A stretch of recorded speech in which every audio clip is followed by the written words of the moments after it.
Mis amados connacionales, les habla el ingeniero José Contreras, presidente del Movimiento de Salvación Nacional MCN Venezuela, MCN Internacional, humanista y republicano. Impulsador por demás del camino del lado correcto de la historia al cual nos encontramos aquellos que amamos la justicia y la libertad. Una entrega muy especial en conmemoración de ese célebre año que marcó un antes y un después en nuestra historia contemporánea, como lo fue el 23 de enero de 1958. Indiscutiblemente fue el derrocamiento del último dictador. Y cuando digo esto del último dictador, aquellos años que abiertamente grandes hombres, plasmados e integrados de un talante democrático, que conjuntamente con hombres de las Fuerzas Armadas, íntegros, que representaron lo que uno podía decir el principio de la lealtad, la integridad, hombres valientes, comprometidos con la patria, dando una representación clara y viva de lo que es un hombre probó, con una hidalguía clara en su actuación, en sus palabras coherentes de accionar, de principios claros en cuanto a la integridad y a la lealtad a una nación. Hombres militares de esa talla y esa estatura que solo lo encontrábamos en siglos pasados con el libertador Simón Bolívar y aquellos que acompañaron al proceso independentista de Venezuela y de la América. Esto debe llamarnos a la reflexión. 23 de enero de 1958, 23 de enero del 2022. ¿Se busca? Sería la gran pregunta. Hombres con verdadero talante democrático y miembros de las Fuerzas Armadas, íntegros y leales a la patria, a la nación. Y un pueblo que pueda irrumpir indiscutiblemente a lo que hemos llamado a esa ingeniería social que llegó a generar una neurosis colectiva que ha llevado a la sumisión de muchos altos niveles a la mayoría del pueblo venezolano, hasta obligarles a tener que ir en el éxodo, de emigrar, de huir de las circunstancias y no afrontarlas como tal. Los que aquí estamos en Venezuela tenemos respuesta para asumirla. En mi próximo segmento estaré haciendo esa entrega de propuestas y de integridad y lealtad.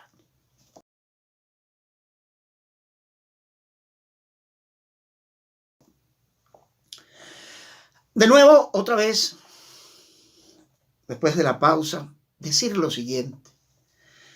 Cuando se generaron los gritos grandísimos, inmensos, tenía que hacerse un análisis. En aquella época, a diferencia de esta, y por eso se llamó el último dictador, porque hoy en día no tenemos un dictador. Tenemos un narco genocida que encabeza, hoy forma parte de una organización criminal transnacional que está imbuido, investido bajo el narcotráfico, la guerrilla, la invasión por parte de regímenes socialistas, comunistas, criminales como Cuba, Rusia, China, Irán. Invadidos estamos. Pero había que recordar la gran diferencia cuando definitivamente en la época de Pérez Jiménez, si bien es cierto que no había libertades, los medios de comunicación eran reprimidos para que no hablaran las verdades, el carácter político, el accionar político era limitado y había que trabajar en la clandestinidad, el agotamiento del maltrato a las Fuerzas Armadas, pues todo eso fue una bomba de tiempo que tuvo que implosionar hasta poder ligarse a la clase política de un alto nivel de la época, con los sectores sindicales, con la Iglesia Católica, con los estudiantes, todos juntos en un mismo propósito, a través de un verdadero plan estratégico concertado para ganar la batalla como de tal. Así se logró.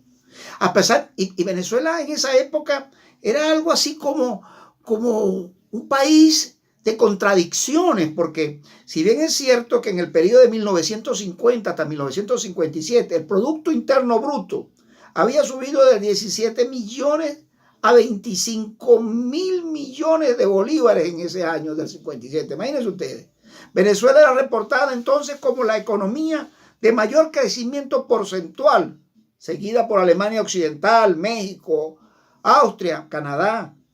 Estaban en el 7º lugar de los Estados Unidos, en el 12º. Imagínense ustedes el gran nivel que tenía Venezuela. Pero había las contradicciones, porque por otro lado habían las restricciones y limitaciones que no llevaban a libertad, ni a democracia, ni a percibir lo mismo. Pues todo eso nos trae al gran llamado, al gran grito que se escuchó en el 1958 y que tan deseosos estamos todos de volverlo a escuchar.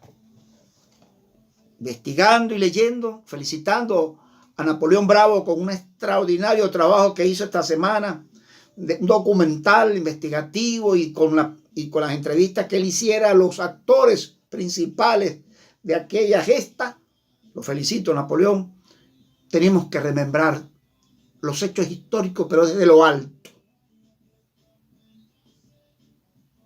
Y allí estriba lo que tenemos que hacer los venezolanos de hoy, amantes de la justicia y la libertad. En esta última entrega presento lo siguiente.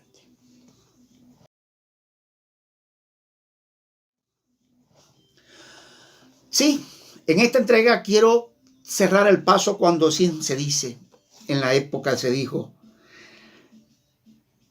liberada Venezuela, se gritaba. El diario Últimas Noticias, liquidada la tiranía. En tanto, el diario La Iglesia, la religión, tocó a fondo la emotividad de los venezolanos, usando el leitmotiv del himno nacional, Gloria al bravo pueblo, en su titular, y la prensa nacional sin excepción manifestó su contento ante el hecho ocurrido en la madrugada del 23 de enero. Cayó el último dictador.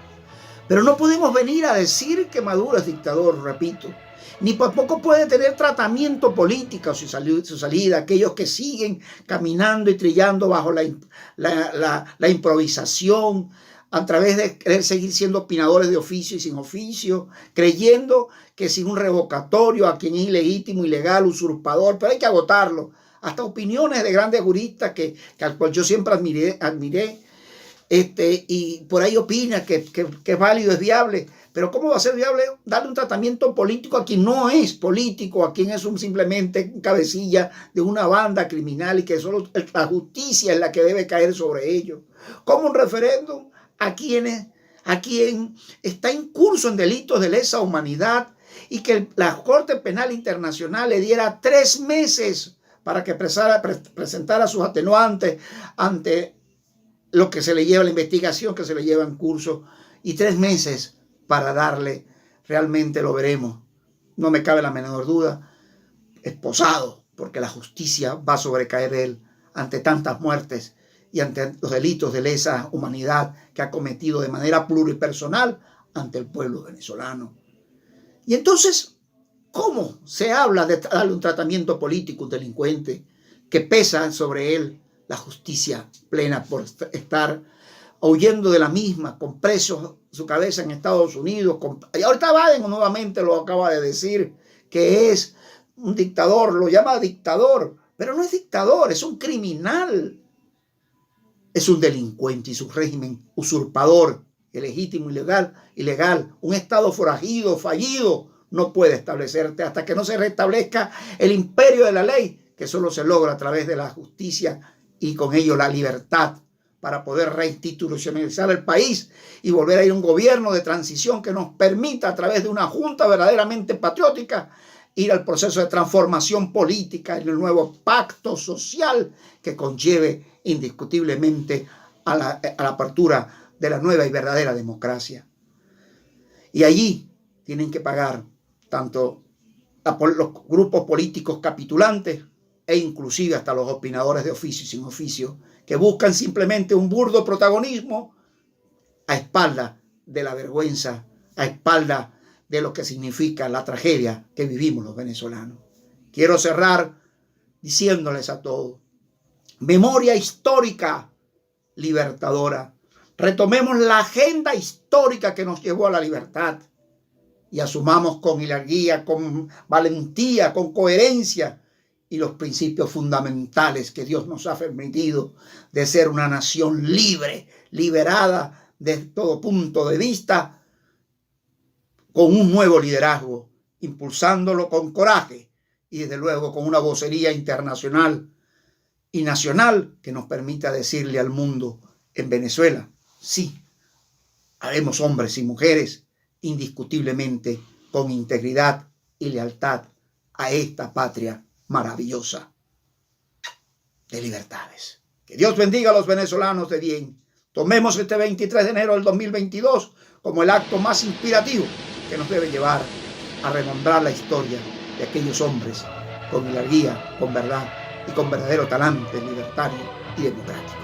Saludos, Venezuela, fuerte abrazo, y en esta semana grandes cosas están por sucederse.